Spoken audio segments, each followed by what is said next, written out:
anak-anak, kita berjumpa kembali masih bersama saya, Pak SK. Bagaimana kabar kalian?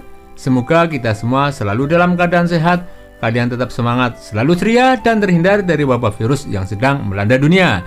Hari ini kita akan belajar tema 4, subtema 1, pembelajaran ke-6. Untuk itu siapkan buku dan alat tulis kalian. Marilah kita berdoa terlebih dahulu menurut agama dan kepercayaan masing-masing. Semoga dalam pembelajaran hari ini kita diberi kelancaran dan kemudahan oleh Tuhan Yang Maha Esa. Sekarang simak dan bacalah cerpen berikut. Kisah Raja dan Benih Kejujuran. Tersebutlah seorang raja yang arif dan bijaksana, yang memiliki kerajaan luas nan subur makmur. Namun sayang, sang raja tidak memiliki putra sebagai penerus tahtanya. Sang raja memiliki ide bagaimana ia mencari penerus kerajaannya. Suatu saat, sang raja mengumpulkan para pemuda di kerajaan tersebut untuk melakukan sayembara guna memilih siapa yang terbaik di antara mereka menggantikan raja ketika beliau mangkat. Sang raja kemudian berkata kepada para hadirin bahwa setiap peserta yang mengikuti sayembara ini masing-masing akan diberikan bibit kacang tanah yang siap tanam. Peserta bertugas menanam dan memelihara bibit tersebut dengan baik.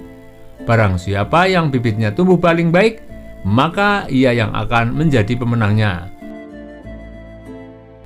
Semua peserta pulang penuh antusias dengan harapan yang besar untuk menjadi pemenang. Semua pemuda langsung menanam bibit tersebut di dalam wadah pot menggunakan tanah tersebur dan pupuk terbaik serta benar-benar menjaga tanaman mereka. Hampir semua pemuda di antara mereka merasa sesuatu keanehan dengan bibit kacang yang mereka tanam. Namun masing-masing di antara mereka hanya diam, tidak saling bercerita satu sama lain dan terus melanjutkan memelihara tanaman mereka.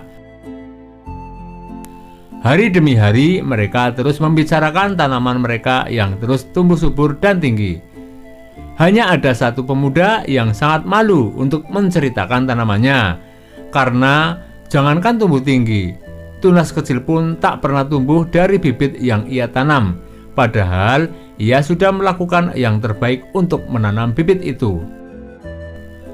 Waktu yang ditunggu pun tiba. Tepat 1 bulan dari waktu sayembara, semua peserta membawa tanaman kacang mereka, yang mana sang raja akan memeriksa setiap pohon kacang peserta. Hampir semua peserta membawa tanaman dalam pot besar, kecuali si pemuda yang bibit kacangnya tidak tumbuh. Ia hanya membawa pot kecil berisi tanah yang subur. Setelah dengan seksama sang raja memeriksa semua pohon kacang peserta, tiba-tiba sang raja memilih pemuda tersebut sebagai pemenangnya. Semua peserta pun terkejut. Bagaimana pemuda yang tanamannya tidak tumbuh malah terpilih menjadi pemenang? Sang raja pun memberikan penjelasan bahwa semua bibit kacang tanah yang ia berikan telah ia rebus, jadi ditanam dengan tanah sesubur apapun dan dipupuk dengan pupuk yang terbaik pun, bibit itu tidak akan pernah tumbuh menjadi tanaman kacang. Sang raja lanjut menjelaskan bahwa sayembara ini diadakan bukan semata hanya untuk mencari penggantinya, tapi juga untuk mencari orang yang jujur. Kerajaannya hanya akan makmur bila dipimpin oleh orang yang jujur, sedangkan hampir dari semua peserta tidak jujur, dan hanya pemuda itulah yang jujur dan pantas menjadi pewaris kerajaan sang raja. Berdasarkan cerita tersebut, jawablah pertanyaan berikut ini. 1. Sebutkan tokoh sentral dan tokoh bawahan dalam cerpen tersebut.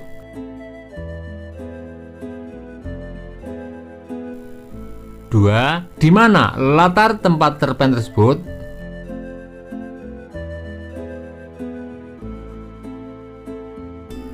3. Bagaimana watak sang raja?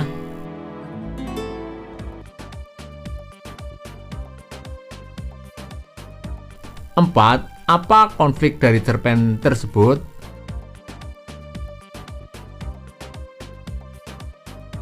5. Jelaskan amanat dari cerpen tersebut.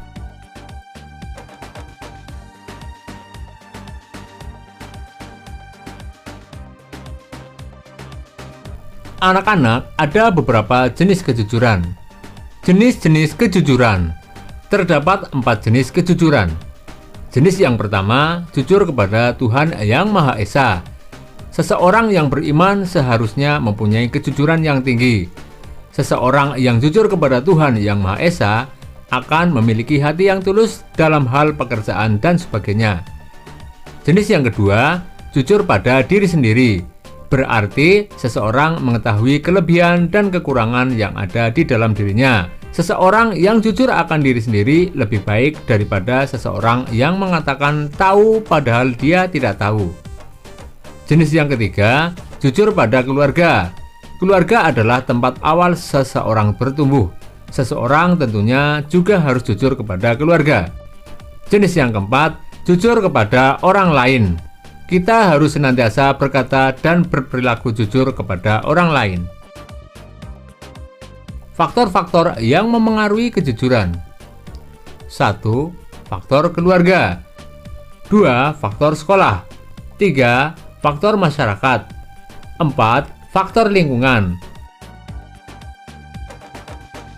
Alasan seseorang bersikap jujur.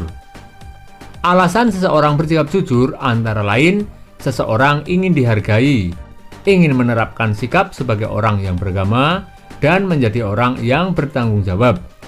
Kejujuran juga menjadi alasan seseorang ingin dipercaya oleh orang lain dalam perkataan maupun perbuatan. Demikianlah pembelajaran hari ini anak-anak. Marilah kita tutup dengan doa. Semoga apa yang telah kita pelajari bisa bermanfaat bagi kita semua. Jangan lupa jaga kesehatan badan, jaga kebersihan lingkungan, sehingga kita terhindar dari penyakit. Sampai berjumpa kembali pada pertemuan berikutnya. Dadah!